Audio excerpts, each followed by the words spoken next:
तो हेलो दोस्तों, आज सुबह मुझे बिल्कुल भी अंदाज़ा नहीं था कि एक टूटा हुआ पुल मेरे पूरे दिन की प्लानिंग बदल देगा। सिर्फ 3 किलोमीटर का रास्ता अचानक 15 किलोमीटर लंबा हो गया, लेकिन काम छोड़ना कोई ऑप्शन नहीं था। आखिर हुआ क्या, चलिए आपको दिखाते हैं मेरे इस व्लॉग में।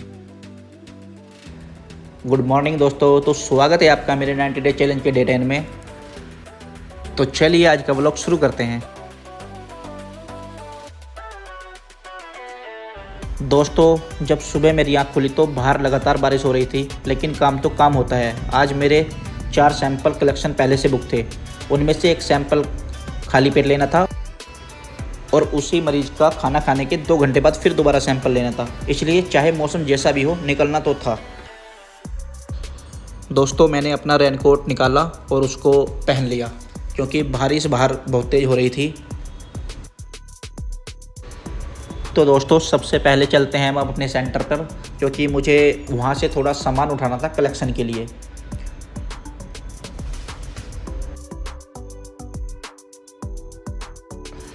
तो दोस्तों, मैं अपने सेंटर पर पहुँच गया हूँ। यहाँ से ब्लड कलेक्शन के लिए मुझे थोड़ा सामान लेना है, क्योंकि मेरे पास पूरा सामान नहीं था।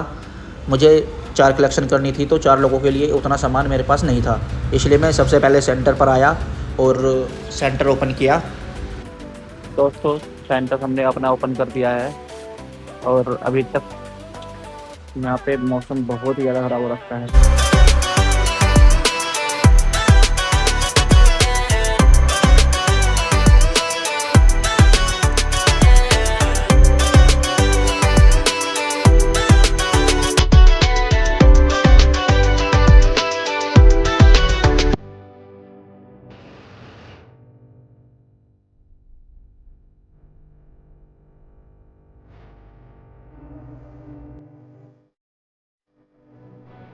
तो दोस्तों, बारिश में मैं अपनी पहली लोकेशन की तरफ निकल गया। रास्ते में एक नदी के ऊपर बना फ्लाईओवर पड़ता है। यही रास्ता सबसे छोटा था, लेकिन जैसे ही मैं वहां पहुंचा, देखा कि पुल टूट चुका है और रास्ता पूरी तरह बंद हो गया है। तो दोस्तों, उस समय सच में समझ नहीं आया कि अब मैं क्या करूं। पहले तो लगा शायद कोई दूसरा रास्ता मिल जाए, लेकिन ऐसा नहीं हुआ।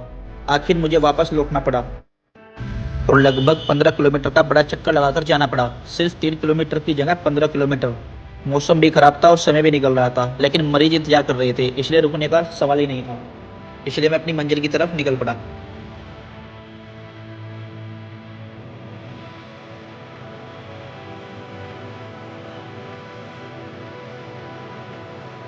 दोस्तों, धीरे धीरे मैंने सभी सैंपल कलेक्शन पूरे किए। पहले फास्टिंग सैंपल लिया, फिर मरीज के खाना खाने के 2 घंटे बाद दोबारा जाकर सैंपल लिया।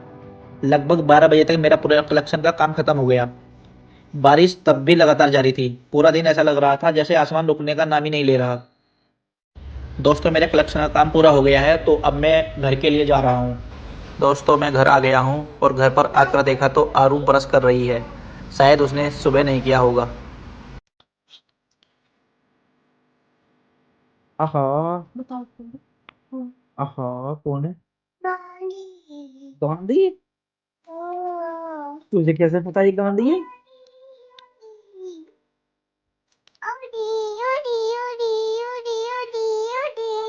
पापा को बताओ ये कौन है। बताओ, ये बताओ ये कौन।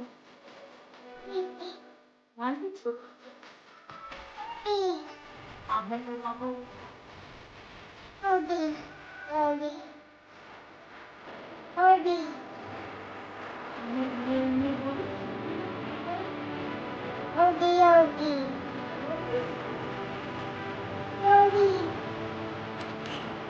तो दोस्तों, आरू ने मेरी जेब से पैसे निकाल लिए थे और फिर वो थोड़ा उनसे खेली, खूब मस्ती की और फिर आरू उन पैसों को अपनी गुल्लक में डालने लगी।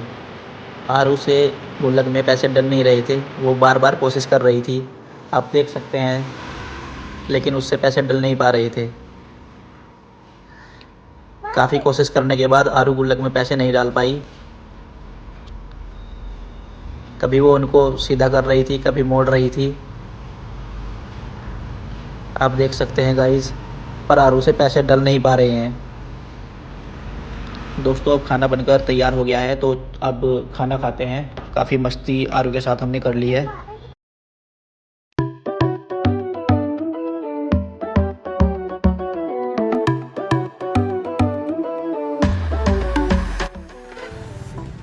दोस्तों मौसम अब साफ़ हो गया है और शाम के लगभग 5 बज गए हैं, तो अब हम चलते हैं सेंटर पर। काम पे जा रहा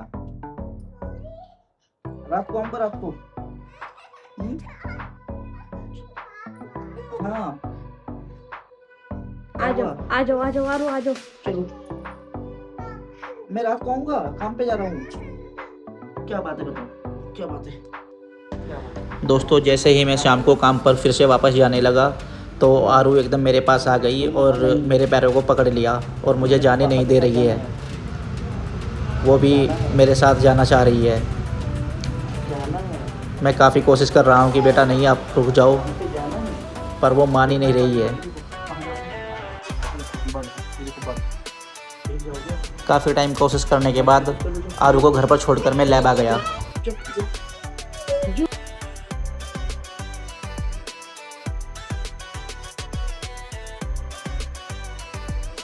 दोस्तों लैब पर आकर मैंने बाकी के सारे काम जो पेंडिंग थे वे पूरे कर लिए और मैंने व्लॉगिंग के लिए ट्राइपॉड ऑर्डर किया था, वो भी मेरा आ गया था। दोस्तों ट्राइपॉड अब आपको कल दिखाएंगे। अब इस व्लॉग को यहीं एंड करते हैं।